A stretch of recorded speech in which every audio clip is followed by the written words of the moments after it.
ఆంధ్రప్రదేశ్ ఎన్నికల ఫలితాలకు సంబంధించి మనం ఎన్నికల ముందు మాట్లాడుకున్నాం. పర్టికులర్ ల్యాండ్ టైటిలింగ్ గురించి ఆ రోజు మీతో నేను 1 అవర్ మాట్లాడా. కరెక్ట్. ఏంటి ల్యాండ్ టైటిలింగ్ ఆంధ్రప్రదేశ్లో వైసీపీ సర్కార్ పోవడానికి కారణమైందా? అంటే ఇప్పుడు కర్ణుడు చావుకి శతకోటి కారణాలు అంటారు కదండి. ఎన్నో కారణాల్లో ఇది కూడా ఒకటి అయ్యి ఉండొచ్చండి. ఎందుకు దీన్ని గురించి బాగా యాడ్వర్స్ పబ్లిసిటీ చేశారండి. వాస్తవం అది. మీరు ఆ రోజు కూడా చూశారు కదా. దానిలో మెయిన్ ఫోకస్ ఫోటోలు, రాళ్ళు, వీటన్నిటి మీద వీళ్ళ పేర్లు ఎందుకు వేసుకుంటున్నారు, వీళ్ళకి ఏదో స్వార్థం, ఏదో ఇంట్రెస్ట్ ఉంది అనేది అది ఒక సెక్షన్లోకి తీసుకెళ్ళగలిగారండి. బట్ ఐ బిలీవ్ ఓకే, దానివల్ల ఒక మేబీ 0.5%, 1% ఇటువంటి డ్యామేజ్ జరిగితే జరిగి ఉండొచ్చండి.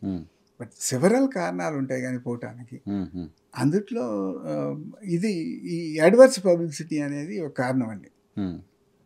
ఇప్పుడు ఏంటంటే మనం మంచి పనులు చేస్తే జనాలు ఆదరిస్తారు అనేది నిజం కాదని చరిత్ర చాలాసార్లు ప్రూవ్ చేస్తుంది అది.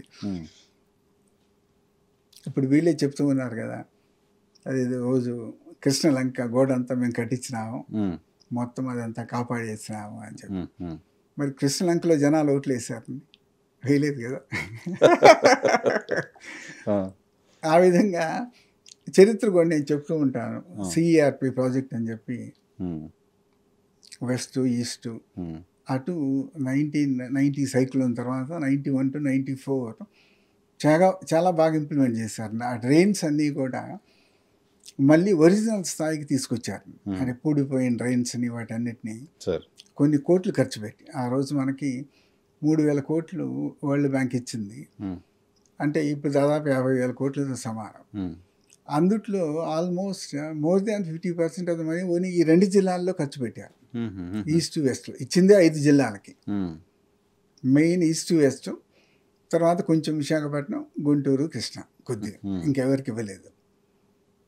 అంత డబ్బులు అది మెజారిటీ షేర్ ఈ 2 జిల్లాల్లో ఖర్చు పెట్టి డ్రైన్స్ అన్నీ కూడా అద్భుతంగా రిపేర్ చేశారు. ఎక్కడికక్కడ అప్పుడు మినీ బైపాస్ రోడ్లు, బ్రిడ్జ్లు, ఏది పడితే ఏది కావాలనుకుంటే అది జరిగిపోయిందండి అప్పుడు. అట్లానే కొన్ని agriculture, horticulture front, research stations అన్నీ. 2004 చివరిలో ఎలక్షన్లు వచ్చినప్పుడు ఆ 2 జిల్లాల్లో ఒక సీట్ రాలేదు. 94లో ఆ 2 జిల్లాల్లో ఒక సీట్ రాలేదు. ఆ వర్క్స్ అయిపోయిన తర్వాత సేమ్ అప్పుడున్నటువంటి ఈనాడు, జ్యోతి వాళ్ళు విపరీతంగా ఆర్టికల్స్ పబ్లిష్ చేసేవాళ్ళని. ఈ వర్క్స్ జరిగిన తర్వాత వెస్ట్ గోదావరిలో ఇది ఎకరానికి 7 బస్తాలు ఈళ్ళు పెరిగింది, 5 బస్తాలు ఈళ్ళు పెరిగింది, ఇట్లా ఈ 2 జిల్లాల్లో రెగ్యులర్గా ఆర్టికల్స్ కూడా వచ్చాయండి, నేను చూసాను. ఇన్ని జరిగిన నెక్స్ట్ ఎలక్షన్లో ఒక సీట్ రాలేదు.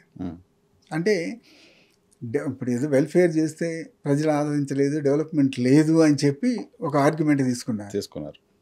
మరి డెవలప్మెంట్ చేశారు కదండి, అప్పుడు డెవలప్మెంట్ చేసినా కూడా ఒక సీట్ ఇవ్వలేదు. సో ఎలక్షన్ ఫ్యాక్టర్స్ మనకు పూర్తిగా అర్థం కానివ్వండి. అంత సింపుల్గా అర్థమైతే ఎవరైనా ఎందుకు ఓడిపోతారో, ఎవరైనా ఎందుకు గెలవరు, అంత ఈజీగా అర్థం చేసుకునేవాడిని. అప్పుడు ఏ ఎమోషనల్ ఫ్యాక్టర్స్ వస్తాయి, ఏ కారణాలు వస్తాయి, ఏ ఎలక్షన్ మేనేజ్మెంట్ ఇష్యూస్ వస్తాయి అనేది అంత క్లారిటీ ఎవరికి ఉందని నేను అనుకుంటే ఏముంది, అసలు ఎవరైనా ఎందుకు ఓడిపోతారండి అవన్నీ తెలిస్తే. సో ఓడిపోవడానికి రకరకాల కారణాలు ఉంటాయి. దీన్ని కూడా ఉపయోగించుకున్నారు లాస్ట్ మినిట్. ఏది లాస్ట్ 1 month కదండి, లాస్ట్ 1 month క్యాంపెయిన్ చేశారు. డెఫినెట్గా ఇదంతా ఇది కబ్జా చేయడానికి చేస్తున్నారు, చూడండి ఫలానా వాళ్ళ ఫోటోలు దీని మీద ఎందుకున్నాయి, ఇటువంటివి చేశారు. దాన్ని ఐ థింక్ వీళ్ళు సరిగా మనం కౌంటర్ చేయలేకపోయాము. కారణాలంటే ఒకటి ఓకే టైం ప్రాబ్లం ఉండొచ్చు, రెండవది ఓవర్ కాన్ఫిడెన్స్, ఇవన్నీ చెప్తే ఎవరు నమ్ముతారులే, ఓవర్ కాన్ఫిడెన్స్ ఉండొచ్చు, రకరకాలు ఉండొచ్చు. But several factors.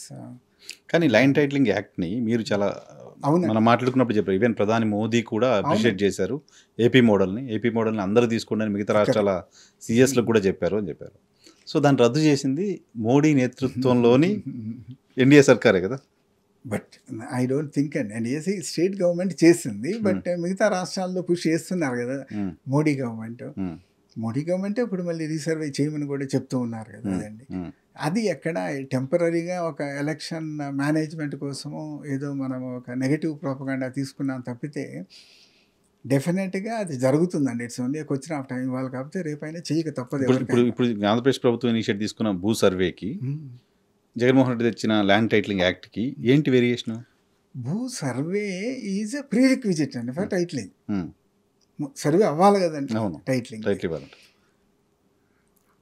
సర్వేకి టైటిలింగ్కి రిలేషన్ అంటే ఈ సర్వే నుంచి వచ్చినటువంటి రిజల్ట్స్ని మనము పర్మనెంట్గా లిటిగేషన్ లేకుండా చేసే చట్టమే ఇది మనం టైటిలింగ్, పర్మనెంట్ టైటిలింగ్. సర్వే ఎట్లానో పూర్తి కావాలి, మేజర్ ఎఫర్ట్. సర్వే అయిపోతే మేజర్ ఇష్యూస్ అన్నీ అసలు సార్ట్ అవుట్ అయిపోతాయి. కానీ తర్వాత వచ్చిన రిజల్ట్స్ని మనం టైటిల్ కింద కన్వర్ట్ చేసుకోవడం, that is a simple process.